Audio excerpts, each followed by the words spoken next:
নমস্কার, রঞ্জনাস গ্যালারিতে সবাইকে স্বাগত জানাই। আজকে আমরা আবার সকাল সকাল বেরিয়ে পড়েছি। হুগলি স্টেশন থেকে একটা লোকাল ট্রেনে করে আমরা পৌঁছে যাব বেলুড় স্টেশনে। কোথায় যাব বলুন তো? হ্যাঁ, ঠিকই ধরেছেন। আমরা বেলুড় স্টেশনে নেমে চলে যাব বেলুড় মঠের উদ্দেশ্যে। চলুন আমাদের সাথে সাথে আপনারাও। বেলুড় স্টেশনের সাবওয়ের নিচ দিয়ে নেমে টোটো করে যেতে হবে বেলুড় মঠে। সকালে আমরা ব্রেকফাস্ট করে আসিনি, তাই একটি মিষ্টির দোকানে গিয়ে ডালপুরি আর মিষ্টি খেয়ে যাত্রাটা শুরু করলাম আমরা। জনপ্রতি 15 টাকা করে নিল টোটো ভাড়া। যেতে সময় লাগলো 15 থেকে 20 মিনিট। যদিও রাস্তা ছিল খুবই খারাপ, কিন্তু টোটোওয়ালা খুবই সাবধানে আমাদের নিয়ে গেছিল। আমরা এসে পৌঁছলাম বেলুড় মঠের একদম ভেতরে। এন্ট্রি গেটটাও আপনাদের সঙ্গে আমরা দেখিয়েছি। চলুন ভেতরে যাওয়া যাক। ভেতরে খুব বেশি ভিডিও করতে পারবো না, কারণ হচ্ছে ওখানে ক্যামেরা অ্যালাউ নয়। তো যতটা পারবো দেখাবো। চলুন আমাদের সাথে সাথে আপনারাও। স্বামীজি প্রতিষ্ঠিত বেলুড় মঠের গেটের সামনে দাঁড়িয়ে অদ্ভুত একটা ভালো লাগায় মনটা ভরে যাচ্ছিল। আমরা মূল দরজা পেরিয়ে প্রবেশ করলাম পাখির ডাকে ভরা বেলুড় মঠের প্রাঙ্গণে। ভেতরের নিস্তব্ধতা পরিবেশ সত্যি ভীষণ ভালো লাগছে। একদম ঠান্ডা, মানে এই গরমের মধ্যেও একটা ঠান্ডার অনুভূতি রয়েছে। এই ভেতরে প্রচুর গাছপালা রয়েছে। একদিনের ছুটি নিয়ে চলে আসুন আপনারাও। হলাম স্বামীজি প্রতিষ্ঠিত সেই বেলুড় মঠে। প্রথমবার এসেছি, এত কাছে এতদিন তাও আসতে পারিনি। রঞ্জনা ছোটোবেলায় একবার এসছে, কিন্তু আমি কোনোদিন আসিনি। খুব ভালো লাগছে ভেতরটা। হুগলি নদীর পশ্চিম তীরে হাওড়া জেলায় অবস্থিত বেলুড় মঠ রামকৃষ্ণ মঠ ও রামকৃষ্ণ মিশনের মূল কার্যালয়।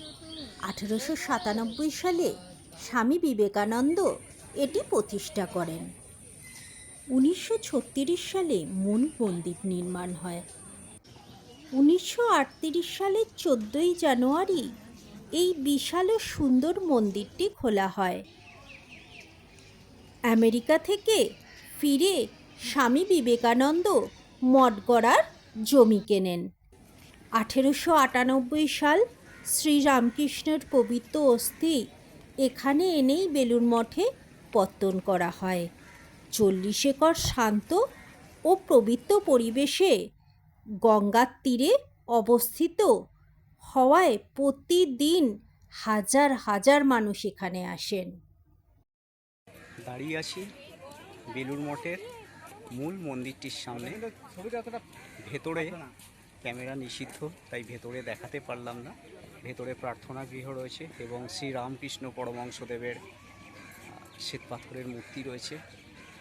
ভেতরের পরিবেশটি অত্যন্ত সুন্দর। আমরা খুব এনজয় করছি, খুব ভালো লাগছে এখানে এসে। আমরা এগিয়ে চললাম গঙ্গার তীরে অবস্থিত সামনের মন্দিরটিতে, কিন্তু ভেতরে ক্যামেরায় ছবি তোলার নিষেধাজ্ঞা থাকায় দেখাতে পারলাম না আপনাদের। জায়গাটায় যাচ্ছি, এটি হচ্ছে সারদা মায়ের সমাধিস্থল। সেটা হচ্ছে সারদা মায়ের সমাধিস্থল। চলুন আমাদের সাথে সাথে আপনারাও। হ্যাঁ, এই জায়গাটি হলো সারদা মায়ের সমাধিস্থল। মন্দিরের স্নিগ্ধ পরিবেশ আমাদের মনে করিয়ে দিল, হ্যাঁ, আমরা সেই ইউনিভার্সাল মাদারের সমাধিস্থলে আছি। এখন যে জায়গাটাই যাচ্ছি সেই জায়গাটি হলো শ্রী শ্রী স্বামী বিবেকানন্দর সমাধিস্থল। স্বামী বিবেকানন্দ, যিনি আমেরিকায় গিয়ে আমাদের এই সনাতন হিন্দু ধর্মের প্রচার করে সারা পৃথিবীতে বিখ্যাত হয়েছিলেন। 4 জুলাই 1902 সালে মাত্র ৩৯ বছর বয়সে দেহ রেখেছিলেন এই বেলুড় মঠেই। এই স্থানেই তার সমাধি রয়েছে। স্বামী বিবেকানন্দর সমাধিস্থান দর্শন করে আমরা বেলুড় মঠের কার্যালয়ে এসে ভোগের কুপন নিয়ে নিলাম। ভোগের কুপন কেটে নিলাম। এটা 11:30টার মধ্যে নিতে হয়। এখন 11টা বাজে। আমরা মিউজিয়ামটা দেখিনি, মিউজিয়ামটা দেখতে যাচ্ছি। এদিকে হচ্ছে মূল মন্দির। আমরা মূল মন্দিরের পাশের রাস্তা দিয়ে হেঁটে যাচ্ছি। আর এই দিকটা দেখুন, সুন্দর মাঠ, একটা গালিচার মতো ঘাস এবং ওপাশে গঙ্গা। ভীষণ সুন্দর পরিবেশ। ব্রিজের ওপারে দক্ষিণেশ্বরের মন্দিরটাও চূড়াটি দৃষ্টিগোচর হচ্ছে। সবাইকে বলছি একদিন চলে আসুন, খুব ভালো লাগবে। বেলুড় মঠের ভেতরের এই অতি সুন্দর মিউজিয়ামটি আমরা দর্শন করলাম, কিন্তু ক্যামেরা নিষিদ্ধ থাকায় আপনাদেরকে এর কোনো ছবি দেখাতে পারলাম না। মিউজিয়াম দেখা শেষ করে আমরা গঙ্গার তীর ধরে কিছুক্ষণ হাঁটলাম। ভীষণ সুন্দর এই স্থানটি, সুন্দর উদ্যান, গাছে গাছে ফুল, খুবই ভালো লাগছিল যেতে। 11:35 আমরা ভোগের কুপন আগেই নিয়ে নিয়েছিলাম। এখন আমরা যেখানে ভোগ দেওয়া হচ্ছে সেখানে যাচ্ছি। আর দেখতেই পাচ্ছেন এই পাশে গঙ্গা, এত সুন্দর লাগছে বলার বাইরে, মনটা ভরে যাচ্ছে আনন্দে। গঙ্গার ধারে দাঁড়িয়ে গঙ্গার অপরূপ শোভা দেখতে দেখতে হঠাৎই চোখে পড়ল বালি ব্রিজের ওপারে দক্ষিণেশ্বরে মা ভবতারিণী মন্দিরের চূড়াটি। বেলুড় মঠের ভোগ প্রসাদের জন্য কোনো মূল্য দিতে হয় না। আপনারা যেটা দান করবেন সেটাই তারা গ্রহণ করেন, কারণ মহারাজদের কথা অনুসারে প্রসাদ এখানে বিক্রি হয় না। আমরা চলে এলাম মা শারদার সদাব্রত ভবনে, যেখানে অন্নভোগ গ্রহণ করার জন্য বসলাম। এ যেন এক মহামানবের মিলন ক্ষেত্র। কত মানুষ যে জড়ো হয়েছে এই সুবৃহৎ হলঘরটিতে, তা বলে বোঝাতে পারবো না। আর ভালো লাগছিল যে কি ভীষণ, সেটাও আপনাদের বলে বোঝাতে পারবো না। গরম ছিল খুব, তাও সবাই মিলে এইভাবে একসাথে বসে খাওয়ার মজাটাই আলাদা। পরিষ্কার থালা এবং গ্লাস আমাদের দিয়ে গেছিল। আমরা অপেক্ষা করছিলাম ভোগ প্রসাদ দেওয়ার জন্য। একটু পরেই চাকা লাগানো বড় বড় ট্রলি করে চলে এলো খিচুড়ি। যারা বিতরণ করছিলেন তারা নিষ্ঠার সাথে প্রত্যেকের পাতে খিচুড়ি একটা বড় হাতা করে তুলে দিচ্ছিল। কাজটি সমাপ্ত হচ্ছিল অবিশ্বাস্য দ্রুততার সাথে। বুঝলাম মানব সেবা করা, হ্যাঁ, সেটাও বেলুড় মঠের সৃষ্টির সময় থেকেই নিহিত রয়েছে। এরপরে চলে এলো একটা ভেজিটেবল তরকারি। আমরা শুরু করলাম প্রসাদ গ্রহণ। সে যে কি স্বাদ, অমৃত সমান স্বাদ। সবাই মিলে একসাথে খাওয়ার মজাটাই আলাদা। তার সঙ্গে ছিল শেষ পাতে পায়েস এবং আমের চাটনি।